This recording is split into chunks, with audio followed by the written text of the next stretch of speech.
Elles reviennent chaque année à la même période en janvier, ce sont les bonnes résolutions.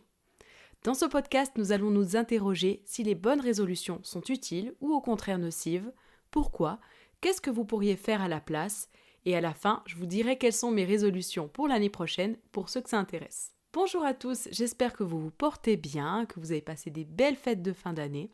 Je m'appelle Émilie, je suis éducatrice sociale et thérapeute corporelle, et chaque mois, je vous propose un nouvel épisode du podcast Parle-en encore. J'aborde différents sujets autour de l'image, du rapport au corps et plus globalement du développement personnel. Pour commencer, qu'est-ce qu'une résolution ? Selon le Larousse, une résolution est un acte par lequel, après réflexion, on décide volontairement d'accomplir quelque chose. Dans l'imaginaire collectif, quand quelqu'un te parle de bonne résolution, tu vas directement penser à un changement difficile, mais pour du mieux. Par exemple, l'arrêt de la cigarette. J'imagine que la plupart d'entre nous voyons ça comme un acte honorable et positif. Difficile. Pourquoi difficile ? J'ai l'impression qu'il est central à la résolution, en tout cas dans le message sociétal qu'on se fait passer. Et je pense que c'est cette difficulté qui nous pousse à mettre une date de début et de fin pour se préparer mentalement. Je commence le 1er janvier pour être au top cet été ou pour mes vacances. Mais c'est aussi ces difficultés qui nous font prendre des décisions radicales et rapides qui, elles, sont peu réalisables.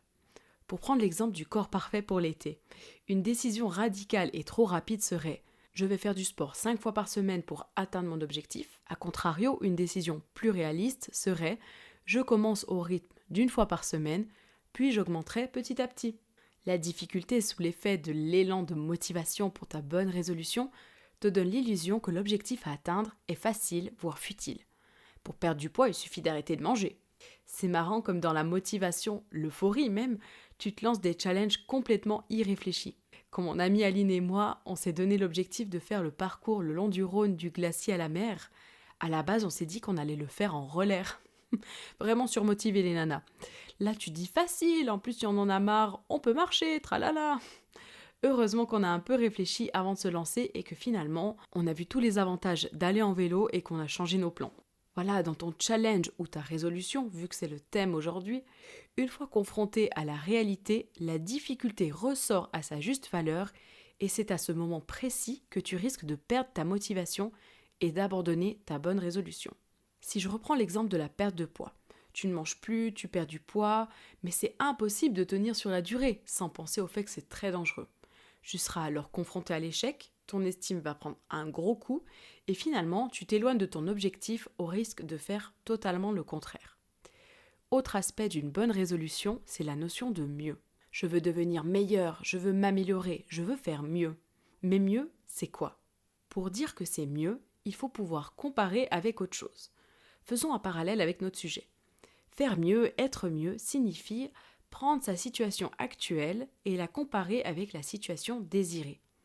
Par exemple, ma situation actuelle est « je suis toujours en retard », la situation désirée est « je suis toujours à l'heure ». Être à l'heure est mieux qu'être en retard. Mais pourquoi ? Dans notre société, être à l'heure est un signe de respect, de politesse, de sérieux. C'est beaucoup plus accepté. Donc si ma résolution était de m'améliorer sur ma ponctualité, nous pourrions dire que c'est pour du mieux. Autre exemple, ma situation actuelle est « je suis une personne gentille mais à qui on a fait du mal ».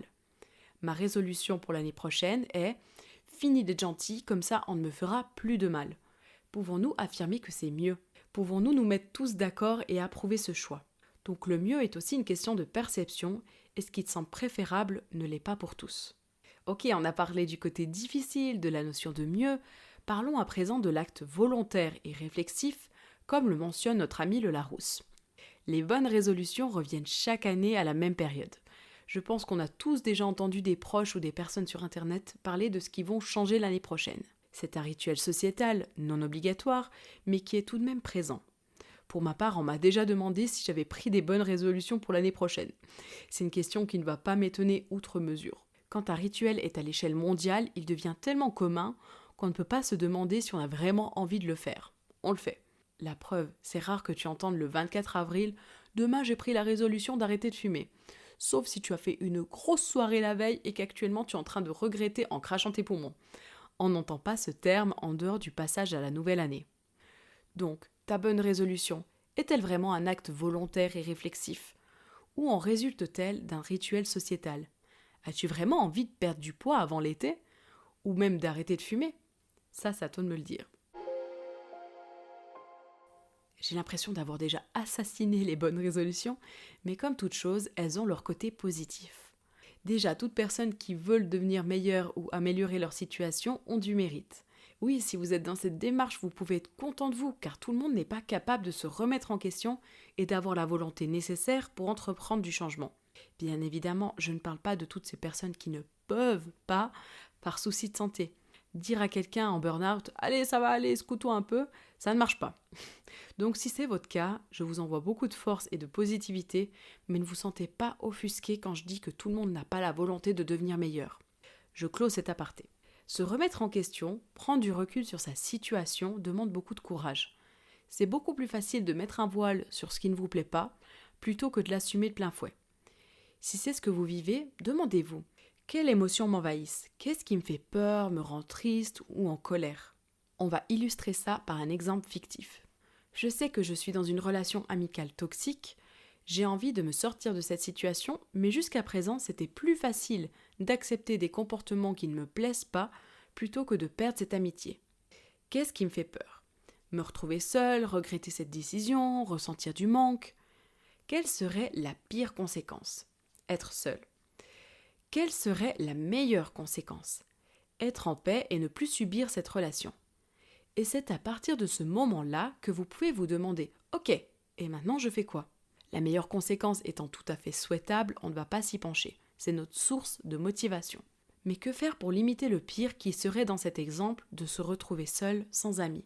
Je peux faire de nouvelles rencontres, prendre un verre avec des collègues, recontacter des amis moins proches, m'inscrire dans un club, partager une passion avec un groupe. Les possibilités sont grandes à partir du moment où tu arrêteras de te mettre des œillères. Mais je n'affirme pas que c'est facile, et c'est valable pour tout ce que je vais dire dans ce podcast. Ce n'est pas facile, c'est réalisable. Attention tout de même à ne pas être trop exigeant quand on prend du recul sur soi. Ça, c'est le problème de beaucoup de personnes, être beaucoup trop exigeant envers soi. C'est vraiment trop cool de vouloir être meilleur, mais soyez vigilant et ne tombez pas dans ce truc de performance à tout prix. Pas besoin d'être le meilleur. Acceptez qu'on ne soit pas parfait et qu'on a toute une vie pour donner le meilleur de soi, pour progresser. Donc on va tranquille avec nos propres exigences. Autre aspect positif, la notion de temps quand on parle de bonnes résolutions. L'humain aime les rituels, on aime instaurer des traditions, on aime s'asseoir toujours à la même place. On a nos petites habitudes qui nous rassurent, qui nous réconfortent. On aime cette notion du temps. Les saisons, les dates, les deadlines, ça nous aide à nous structurer. Et c'est ça le côté positif d'une résolution, on sait quand ça commence et on a une date où l'objectif doit être atteint. Donc je disais tout à l'heure, rares sont ceux qui commencent les bonnes résolutions en milieu d'année, un mercredi. On a besoin du côté logique, commencer un lundi. On a besoin de se dire que ce n'est pas insurmontable. Allez, 6 mois dans une vie, c'est quoi? On a besoin de savoir qu'il y aura une date de fin à notre effort et une récompense. Quand j'aurai changé ça, ça sera mieux. Donc oui, mine de rien, se rappeler tranquillement en décembre qu'à ton début d'année suivante, tu entreprendras quelque chose pour toi, j'y vois un côté positif. Pourquoi les bonnes résolutions ont aussi un côté nocif? Je vais totalement contre-argumenter ce que je viens de dire, mais pourquoi attendre l'année prochaine pour commencer? Le mois de janvier n'est pas forcément idéal. Fin des vacances, reprise du travail, tu as fatalement moins de temps. Suivant quelle résolution tu prends, ça a un prix. Je pense notamment à la reprise du sport. Après les cadeaux, les repas de fin d'année et les impôts, tout le monde ne peut pas se permettre d'investir dans un abonnement de fitness. Ensuite, nous avons tous des vies bien différentes et le mois de janvier n'est pas toujours optimal. Séparation, problèmes de santé, chômage, changement de travail, tous les événements d'une vie finalement. Chacun doit trouver son moment pour entamer un changement et ce n'est pas forcément au mois de janvier. Certaines résolutions sont questionnables, voire proches du trouble. En font partie toutes celles qui ont un lien avec le corps. Attention, c'est ok de ne pas se sentir bien dans son corps et de vouloir entamer une transformation physique. Là où selon moi c'est très inquiétant, c'est quand ça touche les adolescents, les pertes de poids extrêmes pour correspondre à un idéal et des tendances genre le summer body ou la clean girl. Questionnez-vous sur l'influence qu'ont les autres sur vous. Demandez-vous si vous avez vraiment envie de correspondre à cet idéal, si c'est nécessaire et quelle place ça prend dans votre esprit. Et surtout, ne faites pas n'importe quoi avec votre corps, il est beaucoup trop précieux. On nous fait croire qu'il faut être de telle ou telle manière. En réalité, on vit dans une société capitaliste qui nous crée des besoins pour nous faire dépenser et nous on consomme. L'économie des régimes fonctionne parce que les régimes ne fonctionnent pas. C'est sans fin. Les risques sont grands. Perte de confiance en soi, développement de troubles alimentaires, retrait sur soi, perte des liens sociaux, angoisse, état dépressif. Faites vraiment très attention quand il s'agit de vouloir transformer son corps. Souvent on pense avoir le contrôle et que ça n'arrive qu'aux autres. On entend beaucoup que la société nous impose ça, le corps parfait, les normes de beauté, etc. Et on pense qu'on est prisonnier et obligé de correspondre à ça, mais la réalité, c'est qu'on est obligé à rien. Je ne sais pas si vous l'aviez remarqué, mais cette année, la tendance est au motif léopard. Eh bien, si l'an prochain, la tendance est au look monochrome, vous n'allez pas vous empêcher de porter votre pull préféré sous prétexte qu'il est au motif léopard. Vous n'avez pas à le ranger au fond de l'armoire en attendant qu'il revienne à la mode. Je ne sais pas, ça n'a aucun sens. Eh bien, les normes de beauté, c'est pareil. N'essayez pas à tout prix de ressembler à quelqu'un, vous n'y arriverez pas puisque vous êtes unique. Donc ne jouez pas avec votre santé pour correspondre à un idéal de beauté éphémère. Alors que faire ? Si les récaps de l'année des uns et des autres sur les réseaux sociaux vous énervent, vous rendent triste ou que sais-je, fuyez les réseaux ou évitez de vous y attarder. Le but, ce n'est pas de nourrir un sentiment d'échec qui va vous mener à prendre de fausses bonnes résolutions. Et si la réussite des autres n'est pas une source de motivation mais plutôt d'angoisse, je pense sincèrement que vous pouvez vous épargner ça. Dites-vous qu'il n'y a pas de bon moment pour commencer à entreprendre des changements. Dire je commence le mois prochain, ce n'est pas le bon calcul car chaque mois on peut facilement trouver une excuse de ne pas le faire. Et j'ai vraiment pris conscience de ça quand j'ai commencé mon programme avec ma nutritionniste. C'était marrant, elle avait noté pour chaque mois une bonne excuse de ne pas le faire, et si vous venez du Valais comme moi, elle avait mis foire du Valais en septembre. J'ai tenu malgré la foire, ceci dit. Mon conseil serait donc de mettre toutes les chances de son côté pour éviter de se mettre en échec. Par exemple, si vous êtes en pleine période d'examen pour vos études, le moment n'est pas le plus propice pour changer toutes ses habitudes alimentaires. Une chose après l'autre, on ne peut pas être parfait dans tous les domaines et ça c'est totalement ok. Pour tenir sur le long terme, je vous conseille de vous faire aider ou d'en parler autour de vous. Par exemple, vous êtes dans une démarche d'arrêter de fumer, ça me semble important de le dire et d'expliquer quand c'est difficile. On est d'accord, vous n'allez pas l'annoncer à la planète entière, mais l'arrêt de la cigarette joue sur votre morale et c'est physiquement difficile. Vous pouvez ressentir du manque, c'est une addiction. Et les autres doivent l'entendre et vous aider et ne pas vous enfoncer ni vous en vouloir si vous craquez. Quand j'ai fait mon rééquilibrage alimentaire, j'ai été aidée par une professionnelle car j'ai bien vu que seule je n'y arriverais pas. Et ensuite j'ai trouvé mes propres astuces qui me permettent de tenir. Faire mes menus en avance et n'acheter que ce qu'il y a sur ma liste de courses pour ne vous citer que ça. Ça me permet de faire un parallèle avec un autre conseil, soyez dans une démarche saine et interrogez-vous sur vos réelles motivations. La meilleure façon de tenir et de rester motivé, c'est d'avoir fait le travail en amont du pourquoi. Pourquoi j'ai ce rapport à la nourriture ? Pourquoi je ne veux plus manger ainsi ? Quand tu l'as compris et intégré, tu ne reviens pas en arrière. Je vous l'ai déjà dit, mais ne placez pas la barre trop haute. Soyez réaliste tout en ayant conscience que vous allez devoir forcément changer vos habitudes. Retenez cette phrase qui est valable dans beaucoup de situations dans la vie. On ne peut pas espérer de nouveaux résultats en faisant continuellement la même chose. Et sinon, le conseil le plus chill que je peux vous donner, prenez le sujet des bonnes résolutions à la légère. On n'entendra plus parler d'ici février de toute façon. Et oui, on peut tous faire des efforts, être quelqu'un de meilleur, mais s'il vous plaît, vous en rendez pas malade. Pour conclure ce podcast, j'avais envie de vous partager mes propres objectifs pour l'année 2025. Mais je vous rassure, rien de fou.